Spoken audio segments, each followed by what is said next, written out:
Michelle. Go ahead and tell me about your concerns with your son John. Yeah, thank you. Well, he was always behind on meeting his milestones. We were referred for autism testing when he turned 2, but the wait list is so long. He was almost 3 by the time he got the diagnosis of autism. We moved to the area and needed a new doctor, but his last doctor had sent a referral for ADHD testing too, since he can't seem to sit still or listen to directions. He just turned 5 and will need to start kindergarten this fall. We are nervous because he is still behind on speech. He cannot pay attention. He had minimal interaction for several years due to COVID, and he has issues controlling his temper. We also feel like he looks different compared to other kids in our family. I understand your concerns. So you want him to be successful entering school and want to know what else could be going on to help him. Is that correct? Yes, yeah. I guess we were hoping for better answers so that we can help him. Okay.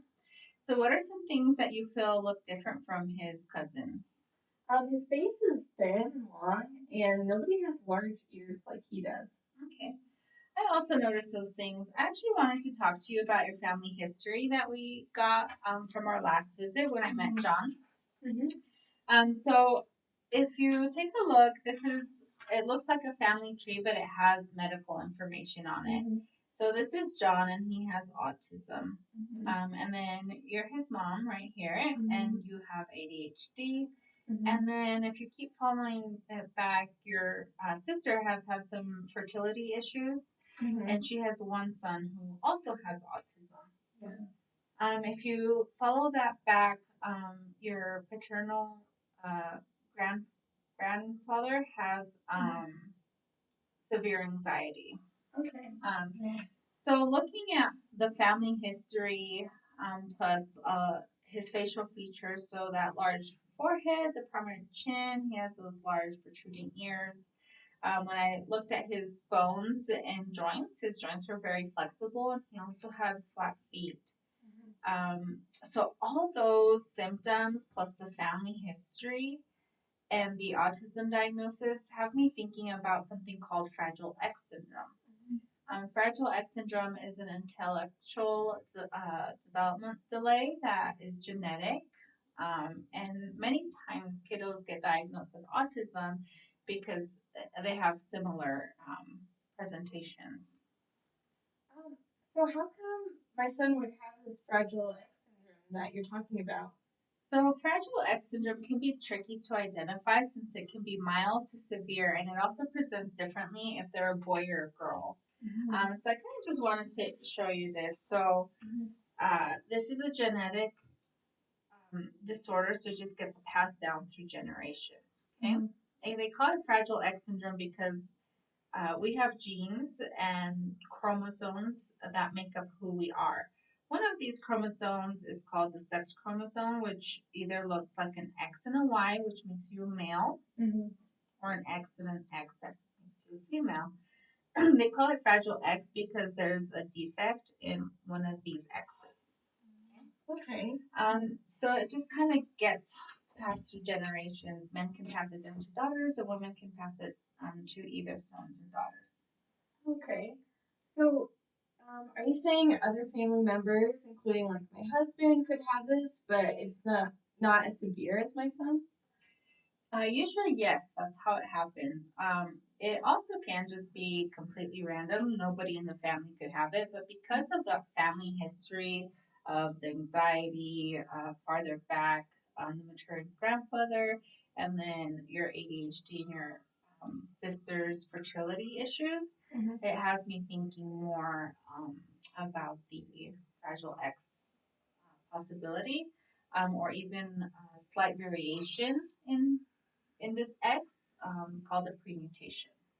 Okay. What is a premutation? So a premutation is when there are changes going on at the genetic level, but they're not strong enough to cause symptoms. So it's what we call a carrier for Fragile X, but you don't have it. So if my son has it, does that mean my daughter has it too? So moms do have a 50-50 chance to pass it on to their children, whether it's a boy or a girl. This is another reason I think genetic testing would be important so it could give you answers? Would I have to tell the rest of my family about all of this? You don't have to tell all your family about it. However, the information could help others in your family decide if they want genetic testing as well. And it could also influence decisions for your children to have children, or even your sister who's had fertility issues. If her son should get tested, so he knows what to do later on in life. Oh, okay. Um, so John is supposed to start school this fall. What if the school denies him if they found out that he has Fragile X syndrome? Or what if he gets picked on at school?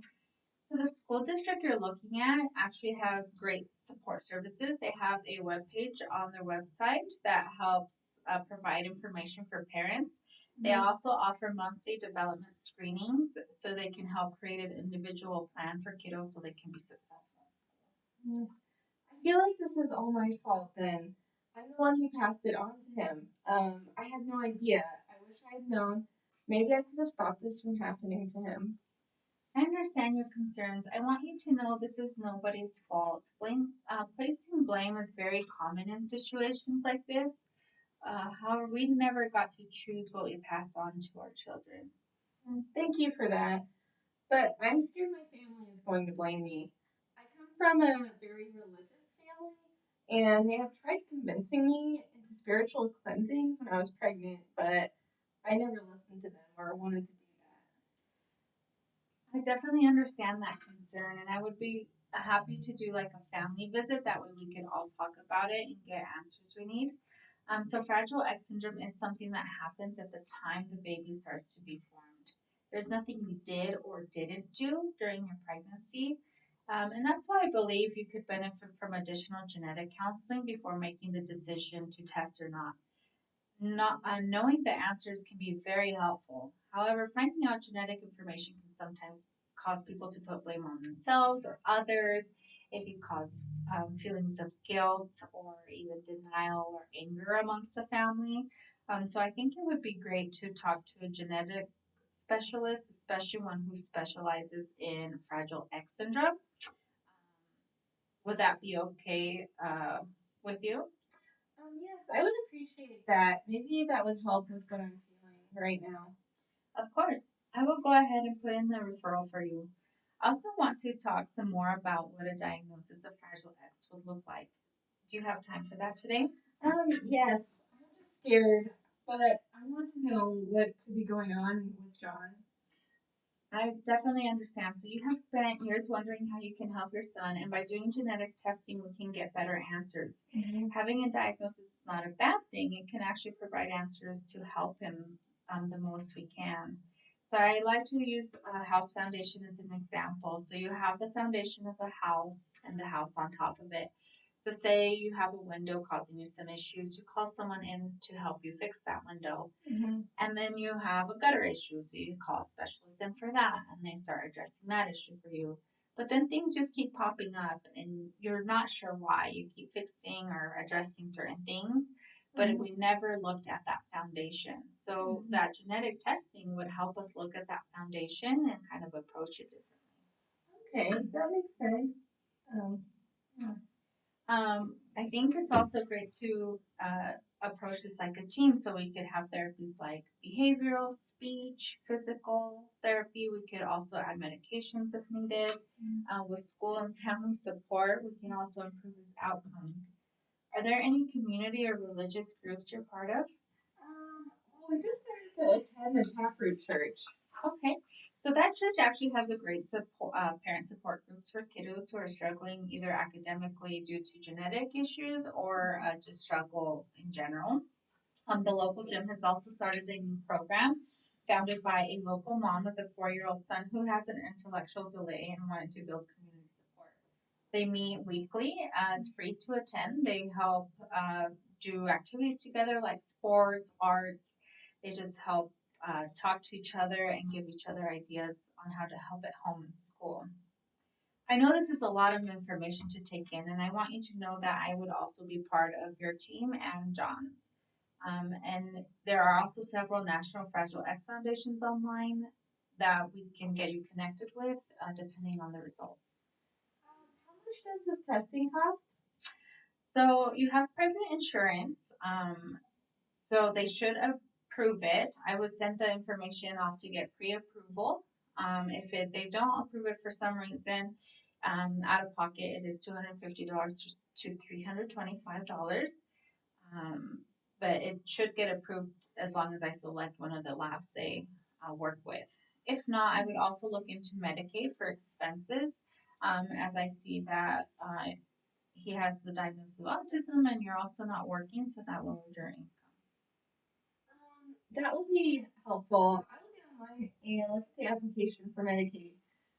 If we do not qualify, do you think my insurance will charge me more if he does get tested and has Fragile X syndrome? That's a wonderful question. So, there are laws that protect you and John from this, so insurances can't do that. And Idaho also prohibits discrimination based on genetic information for insurance policies, schools, and employment.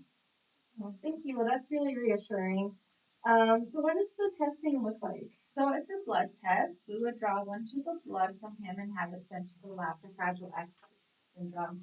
The test you'll see billed is called an FMR1 gene test, and it's actually 99% accurate on telling us how if he has Fragile X syndrome or not. Um, How long does it take for the test to come back? So it should take about 2 weeks to come back to us. So once we send it off, they just have to process that blood and test and find what they're testing for. But about 2 weeks, I should have the information back. Well, I would like to go ahead and send the request to my insurance. In the meantime, can you connect me with a genetic counselor specialist? I want to get the testing done, but I also want to be prepared to handle the results when they come back. I agree. I think that's an excellent idea. I'm excited to see him succeed to the best of his abilities. You both are doing a wonderful job to help him get started in school with the right support. What other questions might you have? I think that is all for now. That was a lot of information to take in. It definitely is. So I'll print off a summary about what we talked about, including the referrals to genetic counseling in the school with their contact information. If they do not contact you within a couple of days, I would go ahead and reach out to them. I'll have you come back in about 2 weeks or so, maybe 1 or 2 weeks. At the next visit, we will have the information from insurance, and you should have met or touch base with a genetic counselor. And I would love to visit with you again to help answer any other questions you might have. And if everything's in place, we might even do the lab work then. How does that sound? That sounds really good. The handouts would be great. I'll make an appointment in about 2 weeks so we can really think about all of it. Perfect. Okay. Well, thank you for your time and don't hesitate to reach out for questions. Okay, thank you. Yeah.